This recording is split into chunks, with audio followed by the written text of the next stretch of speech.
Hi, I'm Jody, and I'm interviewing my friends because I think they're some of the best people in the world.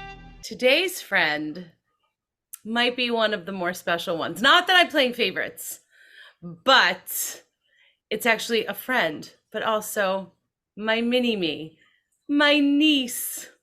I'm so excited she agreed to do this. Tell everybody your name. Yes, I'm Angela. And yes, everyone calls me Jody's mini me, like my whole life, ever since I started getting into singing and theater. They're I, like, I I'm sorry about that, but also I love it. currently, my main job is I work in radio broadcasting. I just celebrated my 11 years in radio. Yeah, it's been a really long time. I've kind of been all over the place between pop music and rock music and country, but I like it. It keeps it interesting. And I celebrated, I guess, my 11 years working for Penn State Athletics too. I am in State College, Pennsylvania, which is Center County, smack dab in the middle of PA. So I am on a station called 3WZ. It's like 80s, 90s today type music.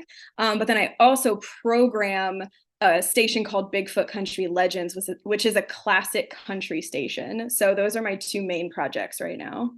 And what do you do for Penn State Athletics? Okay, so I used to work in television behind the scenes in the production department, and I love it. So I still get to do that a little bit with Penn State now, where I help with their live athletic events. So if you go to an event and you look at the video board, right? Some people call it the jumbotron. I'm a part of the crew that helps with that. I MC on court for our Penn State women's basketball team. So all those like fun games, make a half court shot, like that's me. What are you an expert at? So I have to admit, I watched every single one of your interviews so far, and I knew this question was coming. And I had to ask my coworker today, I'm like, what am I good at? A lot of people told me that I'm a really organized person, and I agree with that. When it comes to organization at work, at home, my thoughts, I'm the type of person that'll have 2 to 3 different calendars and color code everything. Well, I am proud of you for 500,000 different reasons because obviously I got to watch you grow up. But I will say one of the things that I always talk about when I talk about you is all the work you do for big brothers and big sisters. And I would love for you to share your story of how you got involved and what you're doing currently.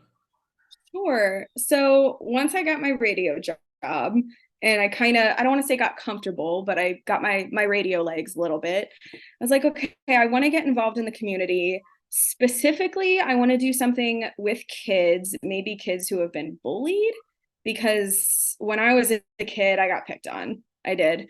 I got picked on actually for being so expressive. Sometimes people would make fun of me because I grew up doing theater and now I'm in broadcasting. They're like, why are you talking like that? Why do you have all those spaces? And it's just kind of who I was. And of course, that wasn't fun growing up at all.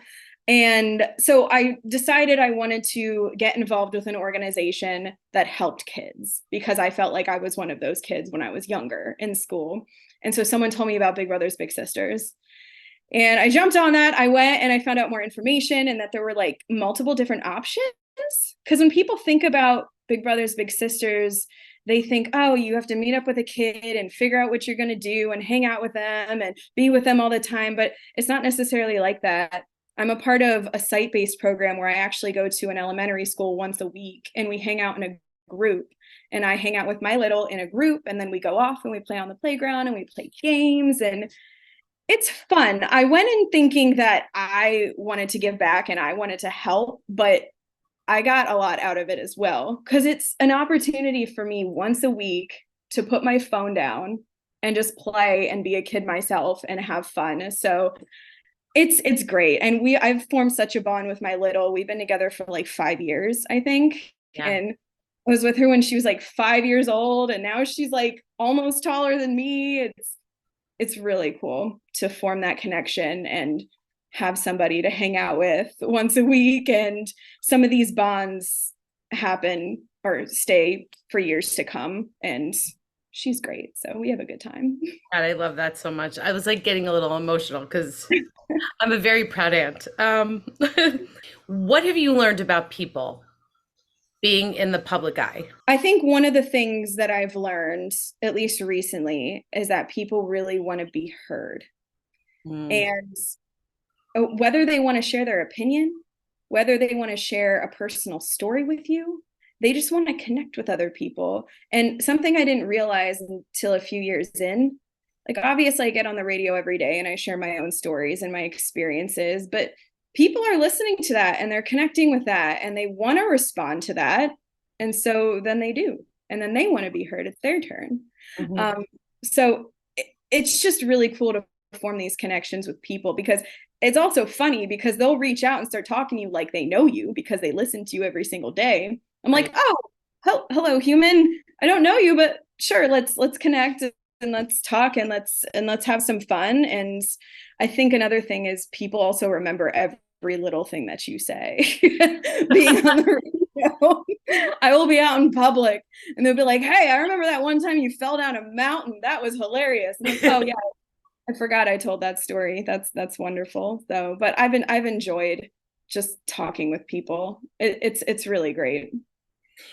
You are definitely in a creative field, and I'm curious what you do to find inspiration to go to work every day. I am gonna kind of connect it with my last answer a little bit because talking to people really inspire me. I just got done at like a 3-day conference with a bunch of people from my company, Mm, and we're all over the state of Pennsylvania and in New York and Kentucky. Like I don't get to see these people very often, but we're all in the same field and we all do the same things day to day for the most part. And just kind of being able to talk to these people and learn about their experiences, mhm. and we amp each other up and we inspire each other. After yesterday, I told you I slept 12 hours last night because that's how much inspiration was flowing the last three Yeah, days with these good. people. Being in the public eye and using social media, I'm curious, like, how social media helped to shape the direction of your career for you. Oh gosh, I feel like I'm talking a lot about people, but like that's just I deal with people and I work with people and I talk with people every single day. And I mean, that's what I do on social media. I feel like in general, social media has made everybody more accessible. Like Mhm. before in radio, you'd have to call us up on the phone lines and hopefully you get through, right? Right. Maybe you'll get a chance to talk to us. But with social media, there's so many different platforms and you can have multiple conversations at once. And especially with Facebook, like I ask questions on my Facebook page every single day and I get to shout those people out. And I mean, that's exciting for them. And then I get content. And I just think overall, it makes us all more accessible. And I feel like we could have more conversations via social media. And then obviously, you get to keep up to date with everybody too, which is really fun. So if I do something silly like fall down a mountain and post about it, like, oh my gosh, I did that too. That was so fun. Uh, so I think it really has opened up connection. You turned out perfect, and I love you to pieces. I love you too. I was so excited we got to talk. This is so fun. Me too. Thank you, honey.